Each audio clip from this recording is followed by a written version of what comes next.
왜 나만 이렇게 힘들까? 혹시 이 생각해 보신 적 있나요? 분명 어제까지만 해도 다정했어요. 먼저 보고 싶다고 했고, 목소리만 들어도 편하다고 했고, 조금 더 자주 연락해도 되냐고 물었죠. 그런데 이상하게도 마음이 가까워졌다고 느낀 바로 그 순간부터 상대는 한 걸음씩 멀어집니다. 답장은 늦어지고, 말투는 짧아지고, 약속은 애매해지고, 당신은 휴대폰 화면을 보며 계속 묻게 됩니다. 내가 뭘 잘못했지? 너무 부담스럽게 했나? 아니면 처음부터 진심이 아니었나? 그런데 결론부터 말하면 그 사람은 당신을 싫어해서 멀어진 게 아닐 수 있습니다. 오히려 당신이 너무 가까워졌기 때문에 그 사람 안에 불안이 켜진 걸지도 몰라요. 괜찮아요. 그럴 수 있어요. 당신이 예민해서도 아니고 사랑을 모르는 사람이라서도 아닙니다. 다만 어떤 사람들은 친밀함을 따뜻함으로 느끼기보다 자기 영역이 사라지는 신호처럼 받아들입니다. 사랑받는 순간 안심하는 게 아니라 도망가야 할 것 같은 압박을 느끼는 거죠. 오늘 이야기는 바로 그 지점에서 시작합니다. 연락이 뜸할 때는 다정한데 연락이 잦아지면 식어버리는 사람. 마음을 열 듯 하다가 갑자기 차가워지는 사람. 붙잡으면 멀어지고 놓으면 다시 다가오는 사람. 우리는 그 사람을 흔히 회피형 애착이라고 부릅니다. 하지만 이 말은 누군가를 비난하기 위한 딱지가 아니라 그 사람이 왜 사랑 앞에서 자꾸 뒷걸음질 치는지 이해하기 위한 지도입니다. 자, 이제 시간을 조금 되감아 볼게요. 처음에는 분명 좋았습니다. 오히려 너무 자연스러웠고 그래서 더 믿고 싶었을 거예요. 그런데 관계가 깊어지는 순간 왜 그 사람은 갑자기 문을 닫았을까요? 그리고 왜 당신은 그 닫힌 문 앞에서 자꾸 자신을 탓하게 되었을까요? 오늘은 그 마음의 구조를 천천히 아주 조심스럽게 풀어보겠습니다. 배경과 맥락. 혹시 이런 경험 있으세요? 분명 처음에는 다정했어요. 먼저 연락도 왔고 밤늦게까지 대화도 이어졌고 너랑 있으면 편하다우는 말까지 들었죠. 그런데 이상하게도 내가 조금 더 가까워지려는 순간부터 상대의 온도가 달라집니다. 답장은 늦어지고 통화는 부담스러워지고 주말 약속은 자꾸 미뤄집니다. 그래서 우리는 묻게 돼요. 내가 뭘 잘못했나? 괜찮아요. 그럴 수 있어요. 그런데 이 이야기는 단순히 사랑이 식었다는 말만으로는 설명이 부족합니다. 이 심리를 이해하려면 20세기 중반 한국 런던으로 가야 합니다. 1969년 정신분석가이자 아동정신과 의사였던 존 볼비는 애착과 상실이라는 책을 통해 인간이 친밀한 관계를 맺는 방식은 어린 시절의 돌봄 경험과 깊게 연결되어 있다고 설명했습니다. 그리고 1978년 미국 메릴랜드주 볼티모어에서 심리학자 메리 에인스워스는 유명한 낯선 상황 실험을 발표합니다. 아이와 엄마가 방 안에 있다가 엄마가 잠시 나가고 다시 돌아오는 장면을 관찰한 실험이었죠. 어떤 아이는 엄마가 돌아오면 울음을 멈추고 안정을 되찾았지만 어떤 아이는 엄마가 돌아와도 모른 척하거나 피했습니다. 겉으로는 괜찮아 보였지만 사실 몸 안의 긴장은 여전히 높았습니다. 여기서 회피형 애착의 단서가 보입니다. 회피형은 사랑을 원하지 않는 사람이 아닙니다. 오히려 누구보다 연결을 원할 수 있어요. 다만 가까워지는 순간 마음속 경보음이 울립니다. 너무 기대면 위험해. 상대가 내 삶을 침범할지도 몰라. 언젠가 실망할 바엔 내가 먼저 거리를 둬야 해. 이 사람은 왜 이런 선택을 했을까요? 차가워서일까요? 이기적이라서일까요? 어쩌면 어린 시절부터 감정을 드러내도 충분히 받아들여지지 않았던 경험 때문에 친밀함을 안정이 아니라 압박으로 배웠을지도 모릅니다. 1987년 미국 콜로라도주 덴버에서는 또 하나의 중요한 장면이 등장합니다. 심리학자 신디 헤이잔과 필립 쉐이버는 성인의 연애도 애착의 방식으로 설명할 수 있다고 보았습니다. 그들은 사람들이 사랑할 때 보이는 불안, 집착, 회피, 안정감을 연구했고 어린 시절 부모와 맺던 관계의 패턴이 성인이 된 뒤 연인 관계에서도 반복될 수 있다고 말했습니다. 그러니까 연락이 잦아지면 식어버리는 사람은 사실 연락 자체가 싫은 게 아닐 수 있습니다. 연락이 많아질수록 관계가 깊어지고 깊어질수록 도망치고 싶은 마음이 올라오는 겁니다. 예를 들어 2023년 서울 마포구 연남동에서 일하던 34살 직장인 지훈이라는 사람이 있다고 해볼게요. 그는 처음 만난 사람에게 굉장히 매력적입니다. 적당히 유머 있고 선을 잘 지키고 상대를 편하게 해줍니다. 그런데 상대가 매일 아침 안부를 묻고 퇴근 후 통화를 기대하고 주말 계획을 자연스럽게 함께 세우기 시작하면 갑자기 답답함을 느낍니다. 그는 마음속으로 이렇게 생각합니다. 왜 이렇게 나를 확인하려고 하지? 하지만 상대 입장에서는 그저 좋아서 연락한 것뿐이죠. 이 사람은 왜 이런 선택을 했을까요? 지훈에게 연락은 애정 표현이 아니라 점점 좁혀오는 거리처럼 느껴졌던 겁니다. 또 다른 장면을 볼까요? 2024년 부산 해운대구에 사는 29살 수연은 연애 초반에는 누구보다 열정적입니다. 상대가 좋으면 하루 종일 메시지를 주고받고 먼저 보고 싶다고 말하기도 합니다. 그런데 관계가 안정기에 들어서고 상대가 우리 앞으로 어떻게 만날까? 라고 묻는 순간 수연은 갑자기 마음이 식은 것 같다고 느낍니다. 사실 감정이 사라진 게 아닙니다. 책임, 기대, 약속이라는 단어가 가까워지자 몸이 먼저 피하려 한 겁니다. 괜찮아요. 이런 마음이 생겼다고 해서 나쁜 사람인 건 아닙니다. 다만 그 마음이 어디서 왔는지 들여다보지 않으면 같은 이별이 반복될 수 있습니다. 회피형 애착의 핵심은 사랑이 싫다가 아니라 사랑이 가까워질 때 내가 사라질까 봐 두렵다에 가깝습니다. 그래서 연락이 잦아지는 순간 상대는 사랑을 확인하지만 회피형은 자기 공간이 줄어든다고 느낍니다. 같은 메시지를 보고도 한 사람은 나를 좋아하는구나 라고 해석하고 다른 한 사람은 이제 내가 맞춰줘야 하는구나 라고 해석하는 거죠. 여기서 관계의 엇갈림이 시작됩니다.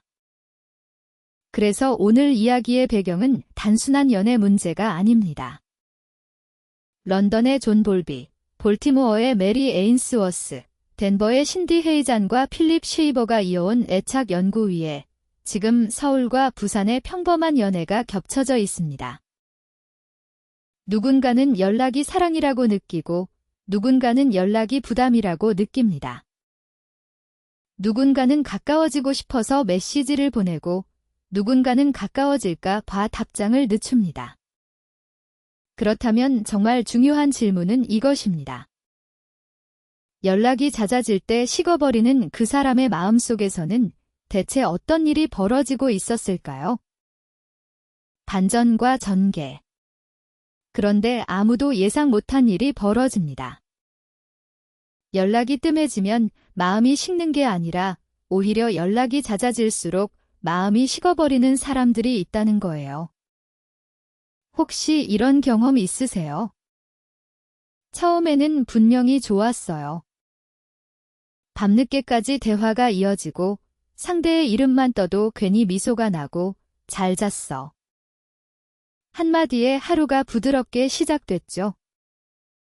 그런데 어느 순간부터 카톡 알림이 반갑지 않습니다.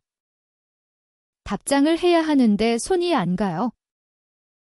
상대가 뭘 잘못한 것도 아닌데 오늘은 뭐 해? 밥 먹었어. 보고 싶다라는 말들이 따뜻함이 아니라 숙제처럼 느껴집니다. 한 남자가 있었습니다. 그는 연애 초반에 누구보다 다정했어요. 출근길에는 날씨를 알려주고 퇴근 후에는 오늘 있었던 일을 길게 들려줬죠. 상대도 마음을 열기 시작했습니다. 우리 이번 주말에 같이 있자? 그 말을 들은 순간 이상하게 가슴이 답답해졌습니다.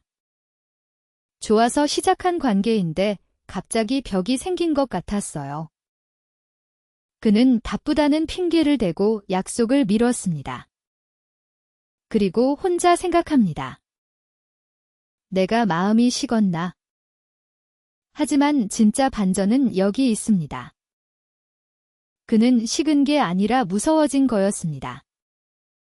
회피형 애착을 가진 사람에게 가까워진다는 건 단순히 설레는 일이 아닐 때가 많습니다. 가까워질수록 내 시간이 사라질 것 같고 기대에 맞춰줘야 할 것 같고 언젠가 실망시킬 것 같다는 긴장이 올라옵니다. 그래서 사랑의 언어가 압박처럼 들리는 거예요. 보고 싶어 라는 말은 누군가에겐 애정이지만 이 사람에겐 이제 더 가까이 와야 해라는 신호처럼 느껴질 수 있습니다. 괜찮아요. 그럴 수 있어요. 이상한 사람이어서가 아니라 마음이 친밀감을 위험으로 배운 적이 있을 수 있습니다. 또 다른 이야기가 있습니다. 한 여자는 자신을 정말 아껴주는 사람을 만났습니다. 매일 안부를 묻고 작은 약속도 기억하고 힘든 날엔 먼저 알아봐주는 사람이었죠. 머리로는 알았습니다. 이 사람 정말 좋은 사람이다. 그런데 이상하게 좋은 사람일수록 더 도망가고 싶어졌어요. 상대가 무심했다면 오히려 편했을 겁니다. 하지만 너무 꾸준한 관심은 그녀 안에 오래된 불안을 건드렸습니다. 이렇게 잘해주다가 갑자기 떠나면 어떡하지? 내가 이만큼 받을 자격이 있나? 놀랍게도 회피는 차가움이 아니라 상처받기 전에 먼저 물러나는 방어일 때가 많습니다. 그래서 연락이 잦아질 때 마음이 식는 사람은 사실 이런 내면의 버튼이 눌립니다. 나를 너무 많이 기대하지 마. 나에게 너무 가까이 오지 마. 내가 감당 못할 만큼 좋아하지 마. 겉으로는 무심해 보이지만 안쪽에서는 굉장히 복잡한 계산이 일어납니다. 좋아하는 마음, 부담감, 죄책감, 도망가고 싶은 충동이 한꺼번에 몰려오죠. 세 번째 에피소드는 더 조용합니다. 어떤 사람은 연인이 하루에 몇 번씩 전화를 걸기 시작하자 갑자기 혼자 있는 시간이 간절해졌습니다. 처음엔 잠깐 쉬고 싶다였는데 점점 네 관계가 나랑 맞지 않나 로 바뀌었어요. 하지만 상담에서 천천히 들여다보면 그는 관계가 싫었던 게 아니었습니다. 관계 안에서 자기 자신을 잃을까 봐 두려웠던 겁니다. 그러니 누군가 연락이 많아질수록 멀어진다면 그걸 단순히 나를 덜 좋아해서 라고만 해석하지 않았으면 좋겠습니다. 물론 상처받은 마음은 당연합니다. 기다리는 사람은 외롭고 밀려나는 사람은 혼란스럽죠. 하지만 그 사람의 차가운 말투 뒤에는 나는 가까워지는 법을 아직 잘 몰라라는 서툰 고백이 숨어 있을지도 모릅니다. 그리고 만약 이 이야기가 내 이야기처럼 느껴진다면 너무 자신을 몰아붙이지 않아도 됩니다. 괜찮아요. 그럴 수 있어요. 다만 중요한 건 도망치고 싶은 마음이 올라올 때 그 관계를 바로 끊어내기보다 내 안에서 무엇이 무서워졌는지 한번 멈춰보는 겁니다. 연락이 싫어진 게 아니라 가까워지는 속도가 나에게 너무 빨랐던 건 아닌지. 사랑이 부담으로 느껴진 게 아니라 사랑을 받는 방식이 아직 낯설었던 건 아닌지 말이에요. 클라이맥스. 혹시 이런 경험 있으세요? 분명히 처음에는 그 사람이 먼저 다가왔어요. 매일 안부를 묻고 작은 말에도 웃어주고 우리 잘 맞는 것 같아 라는 말까지 했습니다.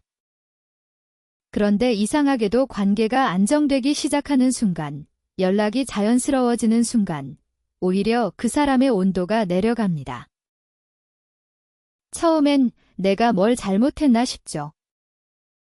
너무 자주 연락했나, 너무 빨리 마음을 보였나, 내가 부담을 줬나. 괜찮아요. 그렇게 느낄 수 있어요. 그런데 여기서 두 번째 반전이 나옵니다. 그 사람이 식은 이유는 당신이 매력 없어서가 아닙니다. 당신이 너무 쉬워 보여서도 아닙니다. 오히려 반대일 수 있습니다.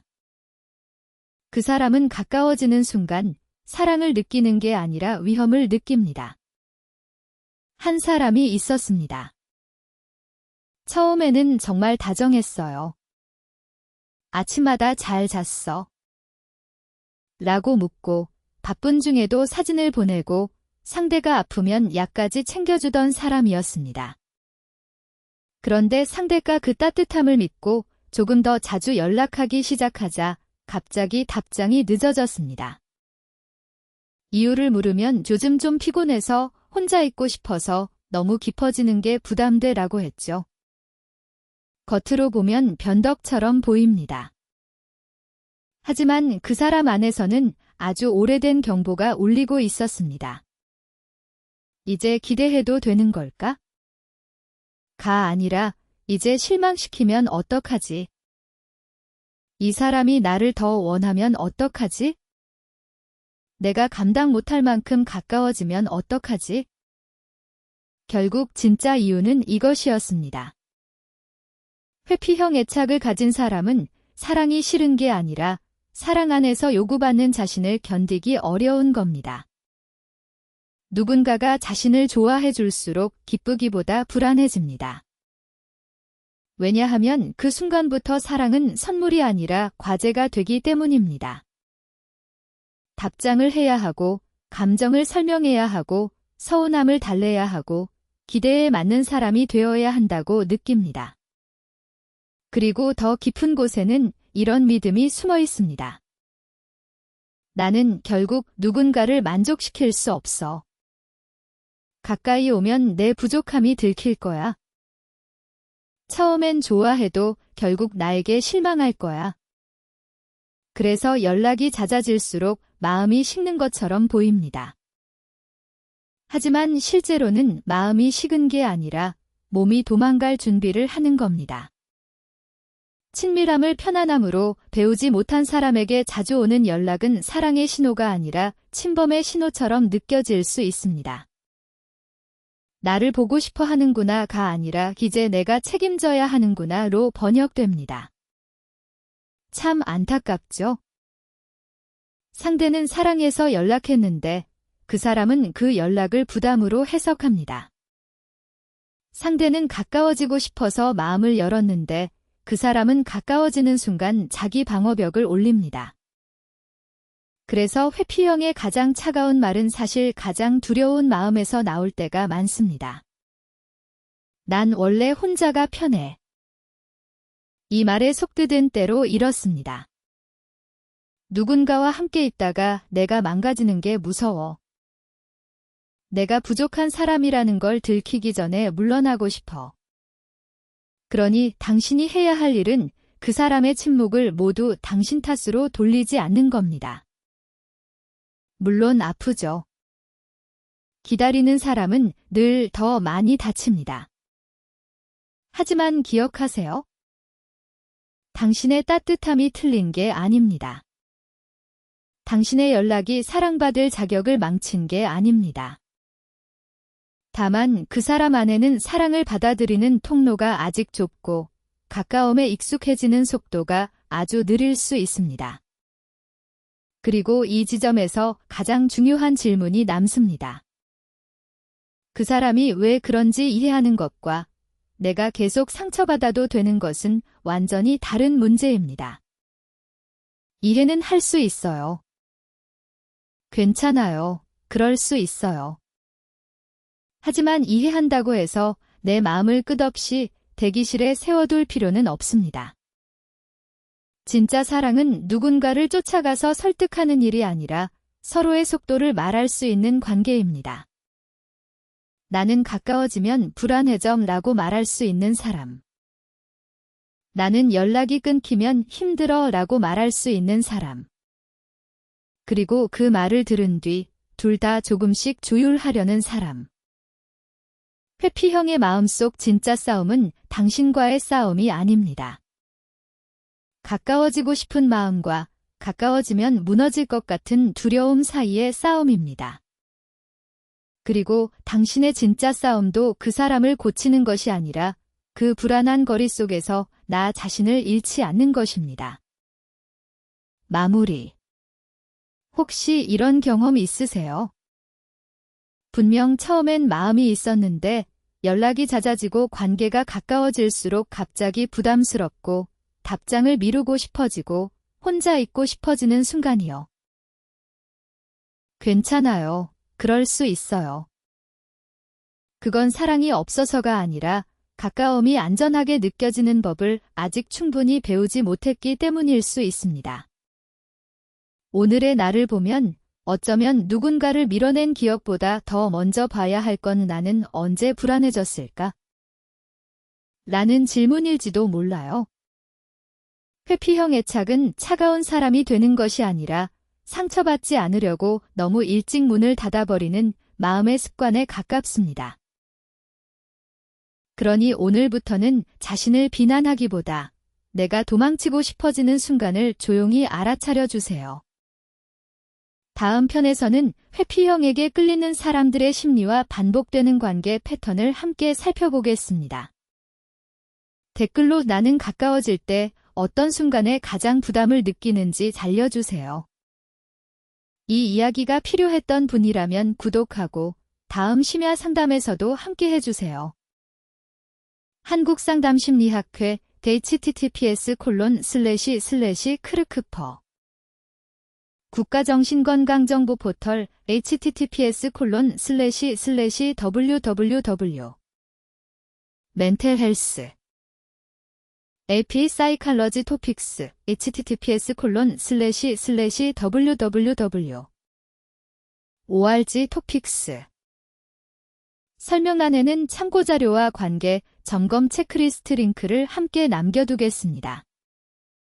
지금 관계가 반복해서 힘들다면 저장해두고 대화 전 다시 확인해주세요. 구독해두시면 다음 회복 루틴을 이어서 보실 수 있습니다.